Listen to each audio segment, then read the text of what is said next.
Hello friends, welcome my YouTube channel.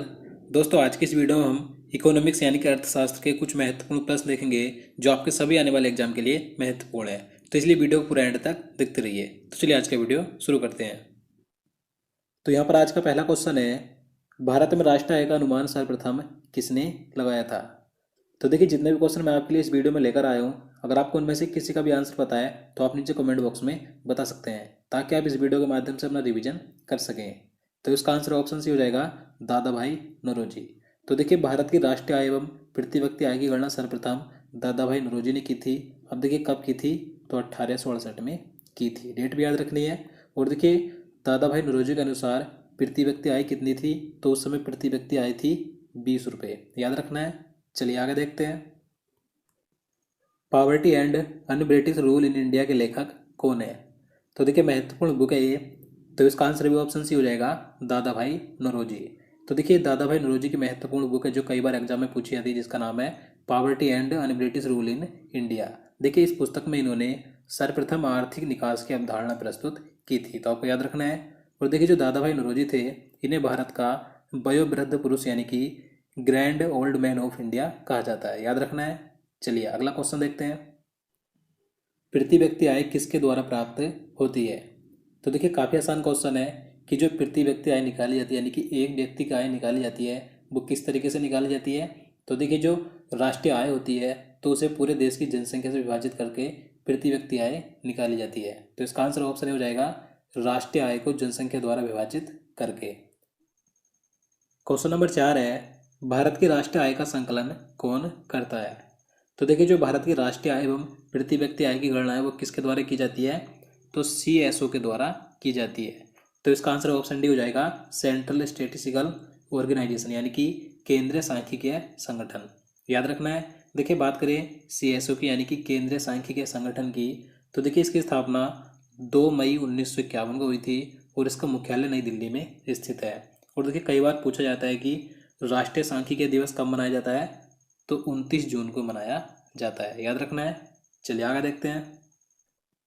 किसी देश में उत्पादन किए गए संपूर्ण सामान और सेवाओं का मूल्य है उसका क्या कहलाता है।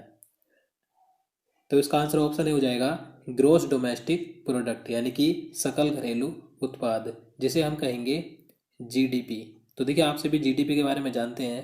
तो देखिए, जो GDP है, यह किसी भी देश की आर्थिक सेहत यानी कि अर्थव्यवस्था को मापने का एक जरूरी पैमाना होती है। तो देखिए, GDP किसी देश में उत्पादन किए गए वस्तु, संपूर्ण सामान और सेवाओं का बाजार मूल्य होती है। तो याद रखना है। चलिए आगे देखते हैं। तो अगला क्वेश्चन है, सरकारी शेयरों का निजी कंपनियों को बेचना क्या कहलाता है। तो देखिए, सरकार पैसे जुटाने के लिए जो सरकारी शेयर, सरकारी हिस्सेदारी को किसी निजी कंपनी यानी कि सार्वजनिक उपक्रम में अगर बेचती है, तो उसे क्या कहा जाता है, तो उसे विनिवेश कहा जाता है। तो इसका आंसर ऑप्शन भी हो जाएगा, विनिवेश, यानी कि डिसइन्वेस्टमेंट। याद रखना है।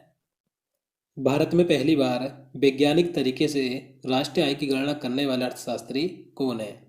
अब देखिए, मैंने आपको सबसे पहले बताया था कि भारत में सर्वप्रथम राष्ट्रीय आय की गणना किसने की थी, तो दादा भाई नौरोजी ने की थी। अब बताना है कि पहली बार वैज्ञानिक तरीके से राष्ट्रीय आय की गणना किसने की थी। तो वैज्ञानिक तरीके से राष्ट्रीय आय की गणना की थी BKRB राव ने। तो इसका आंसर ऑप्शन भी हो जाएगा, BKRB राव ने 1925 से 1931 में वैज्ञानिक तरीके से राष्ट्रीय आय की गणना की थी। देखिए, इन्होंने राष्ट्रीय आय का आकलन अपनी पुस्तक national income in British India में प्रस्तुत किया था। तो आपको उनकी बुक का नाम याद रखना है, क्या है, national income in British India. अगला क्वेश्चन है, बेल्स ऑफ नेशंस पुस्तक के लेखक कौन है। तो देखिए, ये बुक कई बार एग्जाम में पूछी जाती है, तो महत्वपूर्ण है। तो इसका आंसर ऑप्शन हो जाएगा, एडम स्मिथ। देखिए, एडम स्मिथ के बारे में आप सभी जानते हैं। एडम स्मिथ को अर्थशास्त्र का जनक यानी कि इकोनॉमिक्स का पितामह कहा जाता है। तो इस स्कॉटलैंड के प्रसिद्ध अर्थशास्त्री थे, जिनकी पुस्तक है बेल्स ऑफ नेशंस। याद रखना है। इनकी एक और अन्य महत्वपूर्ण बुक है जिसका नाम है the theory of moral sentiments. याद रखना है, दोनों बुक महत्वपूर्ण है। चलिए आगे देखते हैं। क्वेश्चन नंबर 9 है, अर्थव्यवस्था में टैक ऑफ स्टेज का क्या अर्थ है। तो इसका सही आंसर ऑप्शन ए हो जाएगा, स्टेज ऑफ ग्रोथ, यानी कि विकास की चरण। तो देखिए, एक अर्थव्यवस्था में टैक ऑफ स्टेज का अर्थ होता है स्थिर विकास की शुरुआत, यानी कि प्रारंभ अवस्था, स्टेज ऑफ ग्रोथ। याद रखना है। चलिए आगे देखते हैं। अमर्त्य सेन ने किस क्षेत्र में नोबेल पुरस्कार जीता है? तो देखिए महत्वपूर्ण प्रश्न है। तो इसका आंसर ऑप्शन बी हो जाएगा वेलफेयर इकोनॉमिक्स में, यानी कि कल्याण अर्थशास्त्र में। तो देखिए जो अमर्त्य सेन है, इन्होंने लोक कल्याणकारी अर्थशास्त्र की अवधारणा का प्रतिपादन किया था। तो इसके लिए इन्हें 1998 में अर्थशास्त्र में नोबेल पुरस्कार मिला था। इसके बाद इन्हें 1999 में भारत का सर्वोच्च नागरिक सम्मान भारत रत्न दिया गया था। तो आपको याद रखना है, अमर्त्य सेन को 1998 में नोबेल पुरस्कार और 1999 में भारत रत्न मिला था। चलिए आगे देखते हैं। मजदूर को किसके अंतर्गत राजा माना जाता है? तो इसका आंसर ऑप्शन सी हो जाएगा साम्यवाद के अंतर्गत। तो देखिए जो मजदूर होता है, इसे साम्यवाद के अंतर्गत राजा माना जाता है। देखिए क्यों माना जाता है? क्योंकि देखिए 1917 में रशियन क्रांतिकारी व्लादिमीर लेनिन के नेतृत्व में रूस में एक बोल्शेविक क्रांति हुई थी और वहां पर इसने राजशाही का अंत कर दिया था। उसके बाद वहां पर लेनिन के नेतृत्व वाली सरकार दुनिया की पहली साम्यवाद सरकार यानी कि मजदूर और किसानों की सरकार बनी थी। तो इसीलिए साम्यवाद के अंतर्गत मजदूर को राजा माना जाता है। अब देखिए जो साम्यवाद है, कोल मार्क्स और फ्रेडरिक एंगेल्स द्वारा प्रतिपादित एक ऐसी विचारधारा है जिसमें वर्ग विहीन समाज की स्थापना की जाएगी। याद रखना है। चलिए आगे देखते हैं। क्वेश्चन नंबर 12 है, वे वस्तुएं जिनकी कीमत बढ़ने पर खपत बढ़ जाती है उन्हें क्या कहते हैं? तो इसका आंसर ऑप्शन डी हो जाएगा गिफिन गुड्स, यानी गिफिन वस्तुएं। तो देखिए ऐसी वस्तुएं जिनकी कीमत बढ़ने पर उनकी खपत भी बढ़ जाती है तो उन्हें क्या कहा जाता है? तो उन्हें गिफिन वस्तुएं कहा जाता है। याद रखना है। चलिए नेक्स्ट क्वेश्चन देखते हैं। निम्नलिखित में से कौन राजकोषीय नीति यानी कि फिस्कल पॉलिसी तैयार करता है? तो इसका आंसर ऑप्शन डी हो जाएगा फाइनेंस मिनिस्ट्री, यानी कि वित्त मंत्रालय। याद रखना है। देखिए सरकार के राजस्व संग्रह यानी कि करारोपण तथा व्यय के समुचित नियमन द्वारा अर्थव्यवस्था को वांछित दिशा देना राजकोषीय यानी कि फिस्कल पॉलिसी कहलाता है। देखिए इसमें सार्वजनिक व्यय, टैक्स स्तर, सार्वजनिक ऋण से ये संबंधित होती है। तो देखिए राजकोषीय नीति को तैयार करता है वित्त मंत्रालय, और जो मौद्रिक नीति होती है उसे कौन तैयार करता है? तो मौद्रिक नीति को तैयार करता है आरबीआई। तो आपको दोनों याद रखने हैं। भारत में निम्नलिखित में से कौन बीमा कारोबार को नियंत्रित करता है? अब देखिए बात करें कि भारत में जो बीमा कारोबार होता है तो इसे नियंत्रित कौन करता है? तो IRDA। तो इसका आंसर ऑप्शन डी हो जाएगा IRDA बीमा कारोबार को नियंत्रित करती है। अब देखिए IRDA की फुल फॉर्म क्या हो जाएगी? Insurance regulatory and development authority. Hindi में कहेंगे भारतीय बीमा विनियामक और विकास प्राधिकरण। तो देखिए IRDA की बात करें तो देखिए इसकी स्थापना यानी कि इसका गठन 1999 में हुआ था और इसका मुख्यालय हैदराबाद में स्थित है। याद रखना है। चलिए आगे देखते हैं। शेयर बाजार यानी कि स्टॉक मार्केट किसके नियंत्रण में है? तो देखिए आप सभी जानते हैं कि जो शेयर बाजार यानी कि स्टॉक मार्केट होता है, यह एक ऐसा बाजार होता है जहां पर कंपनियों के शेयर खरीदे और बेचे जाते हैं। तो देखिए भारत में जितने भी शेयर बाजार यानी कि स्टॉक मार्केट हैं, ये किसके नियंत्रण में है? तो ये सेबी के नियंत्रण में है। तो इसका आंसर ऑप्शन सी हो जाएगा सेबी। देखिए बात करें सेबी की तो इसकी फुल फॉर्म क्या होती है? Securities and exchange board of India. Hindi में कहेंगे भारतीय प्रतिभूति एवं विनिमय बोर्ड। देखिए सेबी की स्थापना कब हुई थी? तो देखिए इसकी स्थापना 12 अप्रैल 1992 को हुई थी और सेबी का मुख्यालय मुंबई में स्थित है। याद रखना है। भारत का सबसे बड़ा स्टॉक एक्सचेंज कौन सा है? तो देखिए बात करें कि भारत का सबसे बड़ा स्टॉक एक्सचेंज कौन सा है, तो इसका आंसर ऑप्शन बी हो जाएगा नेशनल स्टॉक एक्सचेंज। ये भारत का सबसे बड़ा स्टॉक एक्सचेंज है। देखिए इसकी स्थापना 1992 में हुई थी और इसका मुख्यालय मुंबई में स्थित है।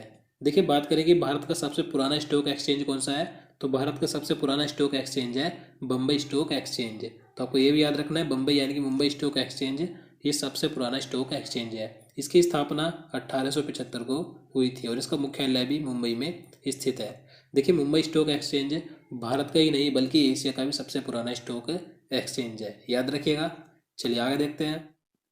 भारत के बजट में निम्न में से कौन सा घाटे का सबसे बड़ा हिस्सा है?